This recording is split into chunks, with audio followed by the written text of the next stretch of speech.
इस वीडियो के अंदर हम डिस्कस करने जा रहे हैं इलेक्ट्रोमैग्नेटिक इंडक्शन को।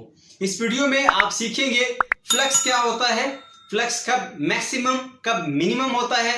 इसके अलावा दो एक्टिविटीज जो आपकी बुक में शामिल हैं वो आप सीखेंगे और किस तरह से हम मैग्नेटिक फील्ड से करंट को इंड्यूस कर सकते हैं। ये तमाम चीजें आज की इस वीडियो में सीखेंगे। आज की वीडियो इसलिए भी इंपॉर्टेंट है क्योंकि जब हम एसी जनरेटर को पढ़ेंगे तो उसके जो बेसिक कंसेप्ट्स हैं वो इस वीडियो के अंदर मौजूद होंगे। तो अगर आपको ये अच्छे से समझ आ जाते हैं तो आपके लिए एसी जनरेटर को सीखना कोई मुश्किल बात नहीं है। तो चलिए हम स्टार्ट करते हैं। तो आपको पता है कि जब भी किसी कंडक्टर से करंट पास करता है तो उसके गिर्द मैग्नेटिक फील्ड डेवलप हो जाती है। एम्पियर्स ने इसको डिस्कवर किया था। उसने बताया कि किसी भी कंडक्टर के से जब करंट पास करता है तो उसके गिर्द मैग्नेटिक फील्ड बन जाती है। फैराडे ने इसके बारे में सोचा और कहा कि अगर मैग्नेटिक फील्ड करंट से बनती है तो फिर मैग्नेटिक फील्ड से करंट भी बनना चाहिए। यानी किसी कंडक्टर में करंट फ्लो करने से अगर मैग्नेटिक फील्ड बनती है तो फिर मैग्नेटिक फील्ड से करंट भी बनना चाहिए। इसका रिवर्स प्रोसेस भी होना चाहिए। उसने इसके ऊपर काम किया और उसने ये चीज मालूम की कि जब कोई पीस ऑफ कंडक्टर हम मैग्नेटिक फील्ड में मूव करते हैं तो उससे करंट इंड्यूस होता है, उसके अंदर करंट प्रोड्यूस होता है। ओके, इसी के ऊपर जोसेफ हेनरी ने भी काफी काम किया और उसने बताया कि जब हम किसी कंडक्टर के क्रॉस चेंजिंग मैग्नेटिक फील्ड करते हैं तो चेंजिंग मैग्नेटिक फील्ड से उस कंडक्टर में करंट इंड्यूस हो जाता है। जोसेफ हेनरी ने भी बताया कि जब चेंजिंग मैग्नेटिक फील्ड करते हैं तो चेंजिंग मैग्नेटिक फील्ड में करंट प्रोड्यूस होता है एक कंडक्टर के अंदर। चलिए अब हम कुछ इंपॉर्टेंट टर्म्स सीख लेते हैं मैग्नेटिक फील्ड स्ट्रेंथ को। मैग्नेटिक फील्ड स्ट्रेंथ क्या होती है, इसका दूसरा नाम मैग्नेटिक फ्लक्स है।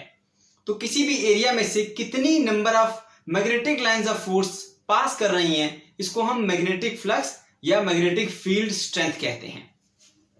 ये हमारे पास एक एरिया है, आप देख सकते हैं ये जो रेड कलर से शो की गई है ये मैग्नेटिक लाइंस ऑफ फोर्स हैं।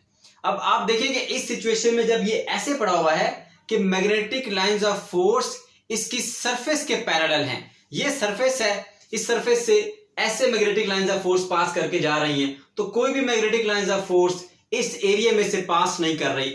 इस सूरत में इसके ऊपर कोई फ्लक्स नहीं होता। हम बोलेंगे इसका फ्लक्स जीरो है।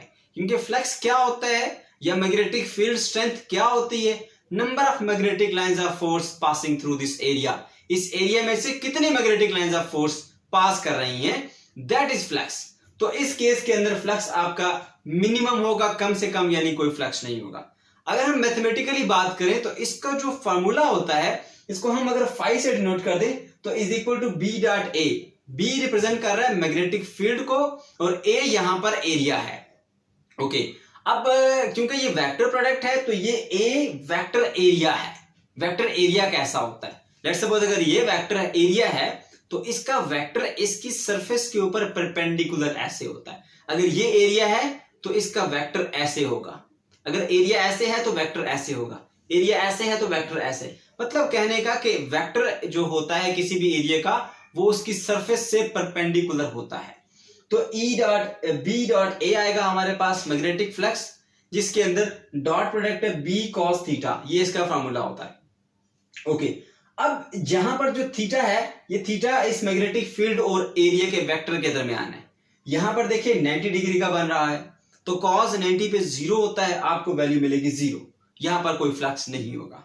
अगर आप ये नहीं भी लिखना चाहते, आपकी मर्जी, आपके लेवल पर ये नहीं है, आप खाली इतना लिख दें कि जब कोई भी सरफेस है, सरफेस एरिया मैग्नेटिक फील्ड के साथ पैरेलल होगा, यानी ऐसे सरफेस है और मैग्नेटिक फील्ड ऐसे पास कर रही है, कोई भी नंबर ऑफ लाइन इस एरिया में से पास नहीं कर रही तो फ्लक्स आपका मिनिमम होगा।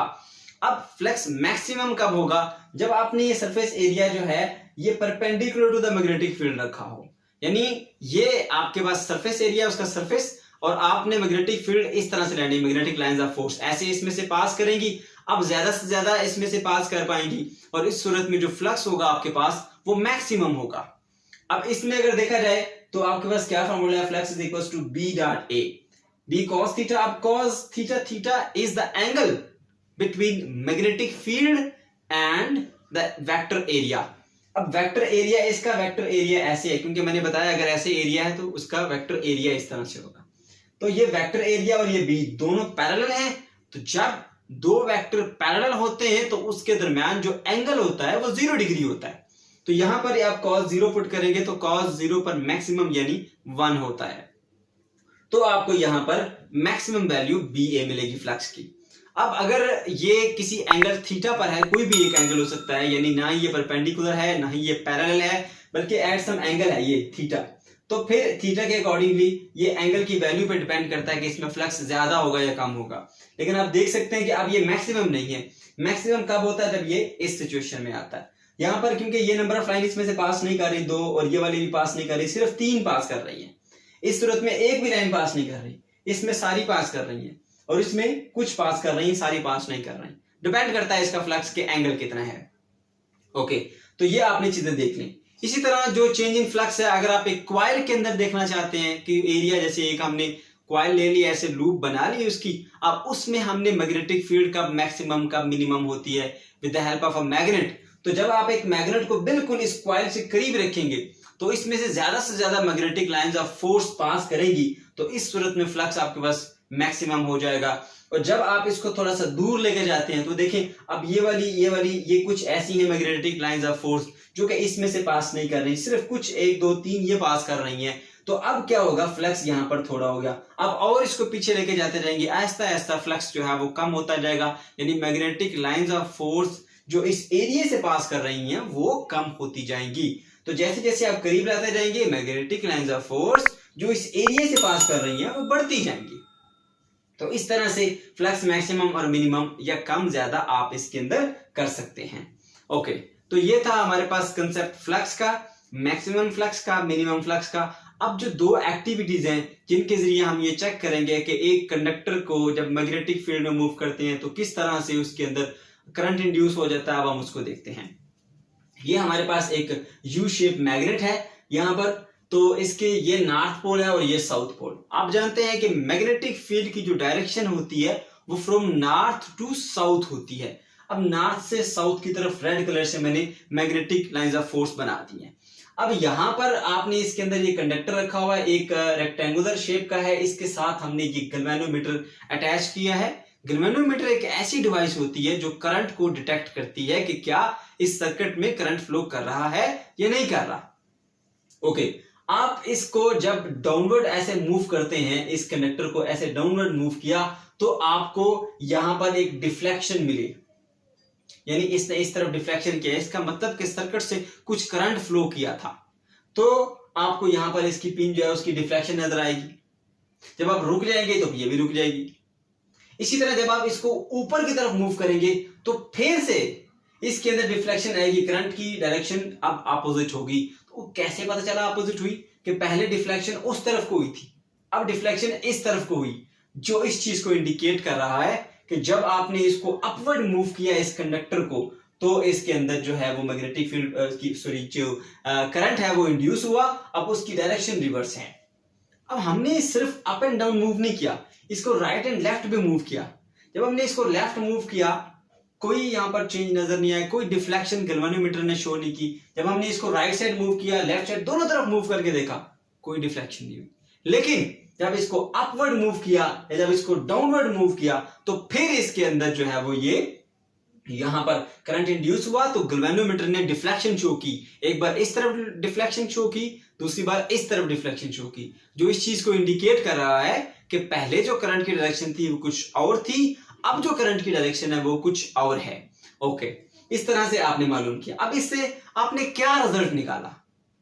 इससे आपने ये रिजल्ट निकाला कि current will produce only when conductor cuts the magnetic field lines.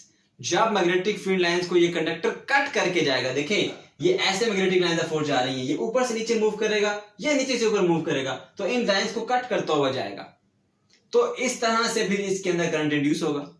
अब देखिए जब हमने आगे और पीछे मूव किया, अब ये इनके आगे या इनके साथ साथ चल रहा है, आगे पीछे कट नहीं कर रहा मैग्नेटिक लाइंस ऑफ फोर्स को, तो कोई करंट इंड्यूस नहीं होगा। तो ये आपने रिजल्ट यहां से इसका जो है वो इंपॉर्टेंट रिजल्ट है, याद रखना है। अब देख लिया आपने कि कंडक्टर को जब आपने मैग्नेटिक फील्ड के अंदर मूव किया तो उसके अंदर करंट भी उसके अंदर इंड्यूस हुआ। तो इस तरह से हम करंट को इंड्यूस कर सकते हैं एक मैग्नेटिक फील्ड को यूज करते हुए। यहाँ पर हमने कोई सेल, कोई बैटरी, कुछ भी यूज नहीं किया था, लेकिन वायर के अंदर करंट फ्लो किया। कैसे पता चला? गैल्वेनोमीटर ने डिफ्लेक्शन शो कर दी, तो वो हमने किसी बैटरी से नहीं दिया था, किसी सेल से हमने नहीं दिया था, तो वो इसके अंदर इंड्यूस हुआ था। किसकी हेल्प से? With the help of this magnetic field. Okay, तो आपने समझ लिया कि अपवर्ड और डाउनवर्ड मूवमेंट दोनों के अंदर मैग्नेटिक फील्ड को ये कंडक्टर ने कट किया, इसलिए यहां पर इसके अंदर करंट इंड्यूस हो गया। अब हम जो दूसरी एक्टिविटी है हमारे पास, उसका नाम है जी एक्टिविटी 15.3। ये एक्टिविटी बहुत इंपॉर्टेंट है और सिंपल है, कोई मुश्किल चीज नहीं है इसके अंदर। यहां पर हमने एक इस लूप की बजाय हमने एक कॉइल ले ली है, ये आप देख रहे हैं। ये लूप से इसको सोलेनॉइड भी आप कह सकते हैं। इसका एक एंड इधर गैल्वेनोमीटर से अटैच कर दिया, दूसरा एंड इस तरफ गैल्वेनोमीटर से अटैच कर दिया। आप देख सकते हैं इसके अंदर कोई सेल या बैटरी, ऐसा कोई भी कंपोनेंट हमने अटैच नहीं किया। अब जैसे ही हम इस मैग्नेट को इसके करीब लेकर जाते हैं, मैग्नेट को इनवर्ड लेकर गए अंदर की जानिब, तो पहले जब मैग्नेट दूर था इसमें से कोई मैग्नेटिक लाइंस ऑफ फोर्स पास नहीं करी। लेट्स सपोज जब मैग्नेट यहां पर होता, अब एक भी मैग्नेटिक लाइंस ऑफ फोर्स इसमें से पास नहीं करेगी। लेकिन जैसे जैसे आप इसको इनवर्ड लेके जाते जाएंगे, मैग्नेटिक लाइंस ऑफ फोर्स बढ़ती जाएंगी, बढ़ती जाएंगी, बढ़ती जाएगी। अभी हमने यहाँ पर सीखा था, देखें जब ये दूर है तो सिर्फ 3 magnetic lines of force pass कर रही है। अगर हम इसको और दूर करेंगे तो ये जो 3 है ये भी खत्म हो जाएंगे। जैसे जैसे आप इनवर्ड मूव करते रहेंगे, पहले ये 3 पास की, फिर ये वाली भी पास करेंगे, ये वाली भी पास करेंगे, ये वाली भी पास करेंगी। यानी कहने का मतलब ये है कि जब आप मैग्नेट को इनवर्ड मूव करते हैं ऐसे, तो number of magnetic lines of force जो इसमें से पास करेंगी वो बढ़ती जाएंगी, यानी फ्लक्स बढ़ता जाएगा। फ्लक्स बढ़ेगा तो फ्लक्स के बढ़ने से यानी चेंज इन फ्लक्स आ गया, मैग्नेटिक स्ट्रेंथ में यहां पर चेंज आ गया। उस चेंज की वजह से इसके अंदर ईएमएफ इंड्यूस हो जाएगा, इसमें करंट फ्लो होने लगेगा, तो आपको ऐसे डिफ्लेक्शन शो होगी। ओके, जब आप यहां पर रुक जाएंगे आके, अब कांस्टेंट है, अब एक जिससे मैग्नेटिक फील्ड पास किए जा रही, कोई डिफ्लेक्शन नहीं होगी, बिल्कुल वापस जीरो पे आ जाएगी उसकी पिन। ओके, इसी तरह जब आप इसको बैकवर्ड ऐसे मूव करते हैं, देखिए यहां पर मैग्नेटिक फील्ड स्ट्रेंथ मैक्सिमम थी, आहिस्ता आहिस्ता पीछे मूव करते जा रहे हैं, तो पीछे मूव करते करते जब आप पीछे की तरफ इसको लेकर आएंगे, अब मैग्नेटिक फील्ड कम होती जा रही है, और कम होती जा रही है, और कम होती जा रही है, मैग्नेटिक फील्ड में चेंज आता जा रहा है। तो जो मैग्नेटिक फील्ड में चेंज आता जा रहा है ना, उसमें फिर करंट इंड्यूस हो गया, लेकिन अब उसकी डायरेक्शन रिवर्स है। तो आपने याद रखना है, जब फ्लक्स में चेंज आता है तो ईएमएफ इंड्यूस होता है, तो फिर करंट उसमें से सर्किट में से फ्लो करता है। ये हमारे पास जो एक मैग्नेट है, जब उसको हम मूव करते जा रहे हैं तो करंट प्रोड्यूस होता जा रहा है, क्योंकि लगातार मैग्नेटिक फ्लक्स में चेंज आता जा रहा है। मैग्नेटिक फ्लक्स का मतलब जितनी नंबर ऑफ लाइंस इसमें से पास करती हैं, पहले कम पास कर रही थी, ऐसा ऐसा ज्यादा मैग्नेटिक लाइंस ऑफ फोर्स पास करती जा रही हैं, तो फ्लक्स मैक्सिमम होता जा रहा है। तो जैसे जैसे फ्लक्स में चेंज आता रहेगा वैसे वैसे करंट बनता रहेगा और ये डिफ्लेक्शन शो करेगा। जब आप इसको बैकवर्ड मूव करते हैं, चेंज तो फिर भी आया ना, देखिए मैक्सिमम था, आहिस्ता आहिस्ता कम होता जा रहा है। लेट्स सपोज अगर 10 थी इसमें से पास कर रही मैग्नेटिक लाइंस ऑफ फोर्स, अब आहिस्ता आहिस्ता 9 पास करेंगे, फिर 8, फिर 7, फिर 6, फिर 5, 2, 3, 1, 0, लगातार चेंज आता जा रहा है, फिर करंट इंड्यूस होगा, लेकिन इसकी डायरेक्शन रिवर्स होगी। तो ये आपने देखा कि सेकंड हमारे पास एक्टिविटी कि कैसे हम करंट को इंड्यूस कर सकते हैं with the help of a bar magnet in the coil. Okay, तो अब आपने ये बात याद रखनी है, the value of induced EMF is directly proportional to rate of change of number of magnetic lines of force through it. आसान अल्फाज में बोलें तो change in flux is directly proportional to EMF.